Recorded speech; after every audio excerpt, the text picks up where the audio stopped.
অস্বাভাবিক পরিস্থিতি হলে হাত নয় বুক লাগাতে হবে।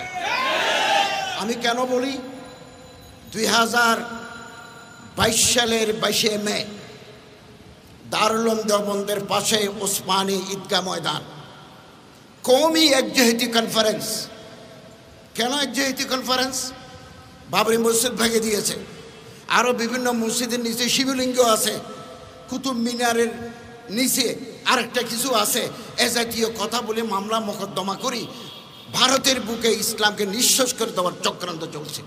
এবং দারুল উলুম দেওবন্দকে বলা হচ্ছে অবৈধ প্রতিষ্ঠান।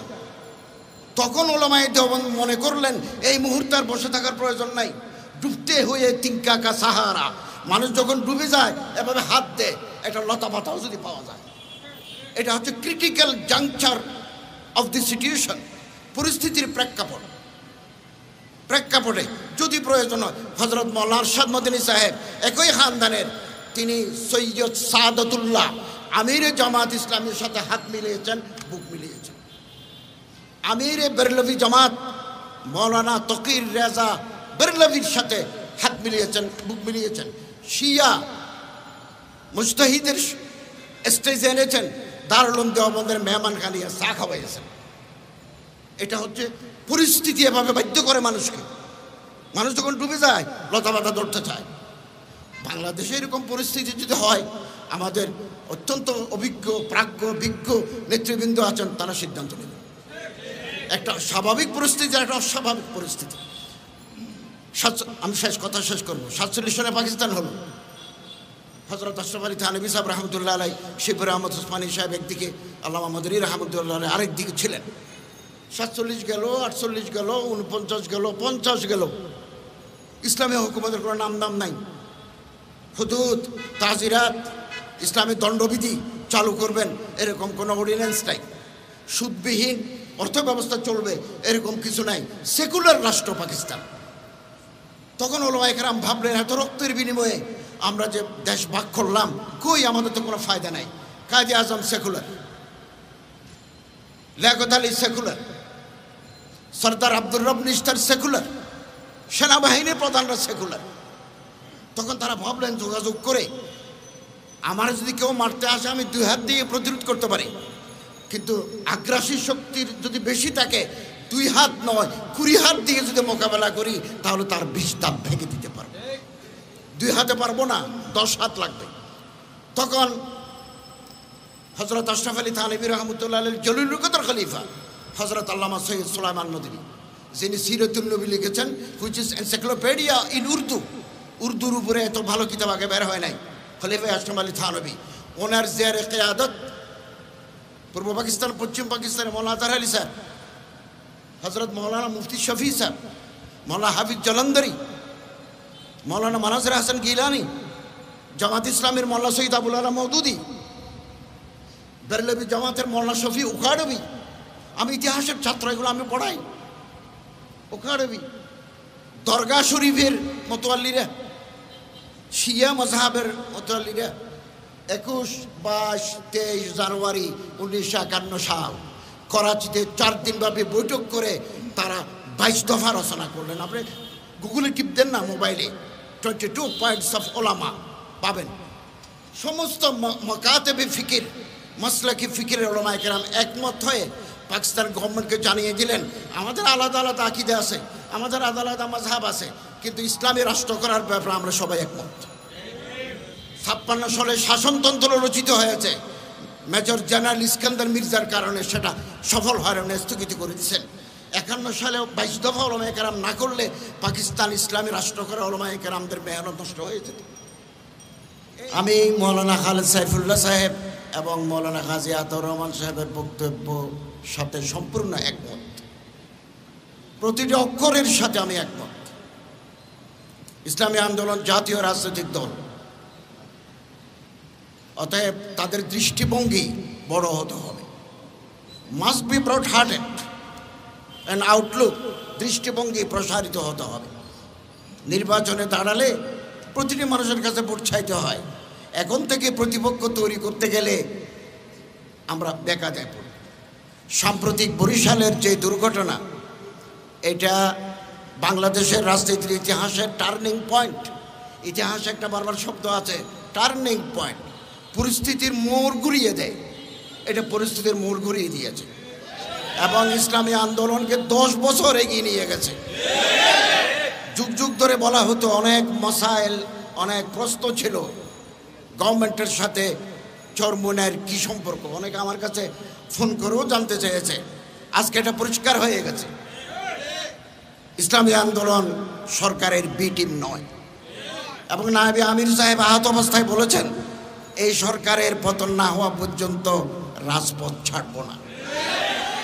এবং এটার কারণে বাংলাদেশের পত্রিকায় গত বছর 3 মাস আগে 4 মাস আগে প্রথম আলো, যুগান্তর, সমকালে এই পরিমাণ স্পেস দিতে তারা সংকীর্ণ ছিলেন।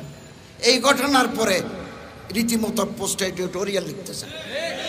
Voice of America, Deutsche Welle এবং বিবিসি রিপোর্ট করেছে, টকশো হচ্ছে।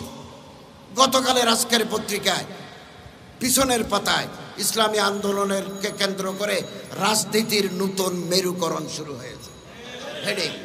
এটাকে অনেক এগিয়ে এই ঘটনা ইসলামী আন্দোলনকে অনেক দূর এগিয়ে নিয়ে গেছে এবং চরমোনাইয়ের হযরতদের যে রাজনৈতিক দূরদর্শিতা, যে প্রজ্ঞা, যে পলিটিক্যাল প্রুডেন্স, এটা প্রমাণিত হয়েছে।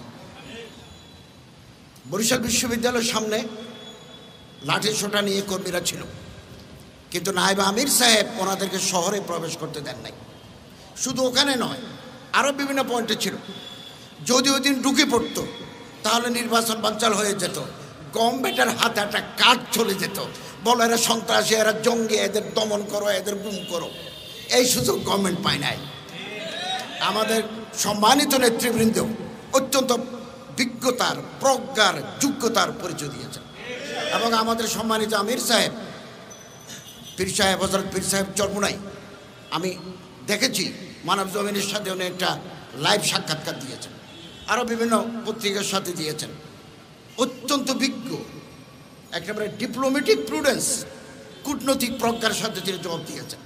ওরা বারবার প্রশ্ন করে, উনি খুব সুন্দর করে জবাব দিয়েছেন, রাখি কথা বলেছেন এবং এটা একজন রাজনৈতিক নেতার যোগ্যতার পরিচয়।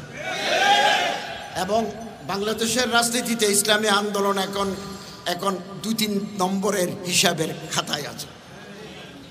অতএব আমাদের নেতৃবৃন্দ, নীতি নির্ধারক যারা আছেন, তারা সিদ্ধান্ত নেবেন আগামী দিনের রাজনীতি কি হবে, ঐক্য করা যাবে কি না, না আমরা নিজেরাই চলব, নাকি যার যার প্ল্যাটফর্ম থেকে সে কথা বলবো, এটা আমাদের নীতি নির্ধারকরা সিদ্ধান্ত নেবেন, আমি মেনে নেব। এই 19-20 সাল করোনা, মসজিদে জুমা হবে কিনা, পাকিস্তান গভর্নমেন্ট অর্ডার দিল 3 জনে জুমা পড়বে অথবা জুমা পড়বে না, এই সেই। कराची दारुल उलूम में तारीख अपने आप को दोहराती है, तारीख अपने आप को दोहराती है, history repeats itself. Karachi Darul Uloom में शेखुल इस्लाम तकी उस्मानी ज़ेर क़यादत जमात इस्लामी पाकिस्तान अमीर, बेरलवी जमात अमीर मुफ्ती मुनीब हसन, शिया माजारपंथी বিভিন্ন মক্তবে ফিকের লোকেরা করাচি দারুল বসে করারদাদ তৈরি করলেন এবং পাকিস্তানের প্রেসিডেন্ট ডক্টর আলভির কাছে দিলেন জুমা মসজিদ খোলা রাখতে হবে। ইসলামী আন্দোলন তার প্রতিষ্ঠার লগ্ন থেকে নিজের অঙ্গ সংগঠনের মাধ্যমে সাংগঠনিক প্রক্রিয়া আমরা এগিয়ে যাচ্ছি, আগামী দিনেও আমরা এগিয়ে যাব। আমরা কারোর পকেটের ভিতরে ঢুকে আমরা আমাদের স্বকীয়তা নষ্ট করতে পারি না, কিন্তু আমাদের লক্ষ্য অর্জনের পথে যদি কারো হাত ধরতে হয় সাময়িকের জন্য, এই হাত ধরার মানসিকতা আমাদের থাকতে হবে। আল্লাহ তাআলা এই মোবারক জমাতকে পায়ে তকবিল পর্যন্ত পৌঁছান। বরিশালের ধাক্কা আমাদের ভিতরে নতুন চেতনা জাগ্রত করেছে। আল্লামা ইকবাল বলেন, খুদা তুঝে কিসি তুফা সে আশনা করতে, ঘূর্ণিঝড় লাগবে, এখন তো একটা ঘুষি মারছে যে আগামী দিনে শরীর থেকে কল্লাচুদা করে দেবে। খোদা তুঝে কিসি তুফা সে আশা না করতে, তুফানের সাথে তোমার পরিচয় আল্লাহ করুক। কেন কে তেরে বাহার কে মৌজমে ইস্তরাব নেই, আমাদের যে দরিয়া আছে ইমানের দরিয়া, ঢেউ নাই, ঢেউ নাই, এই ঢেউ তৈরি করতে হবে একের পর। পৃথিবীর ইতিহাসে কোনো কর্তৃত্ববাদী সরকার আপোষে ক্ষমতা ছেড়ে দেয় নাই। কেউ যদি মনে করে সুষ্ঠু নির্বাচন দিলে তো আমি জিরো, তিনি কোনোদিন সুষ্ঠু নির্বাচন দেবেন না। আগামী 6 মাস, আগামী 1 বছর বাংলাদেশের ইতিহাসে অনেক নতুন নতুন ঘটনা ঘটতে যাবে। কি হয় আল্লাহ তাআলা ভালো জানেন।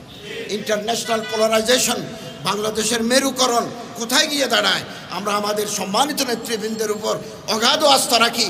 ওনারা যুক্তিসঙ্গত কওম ও জাতির মাফাত হয় এরকম সিদ্ধান্ত নেবেন।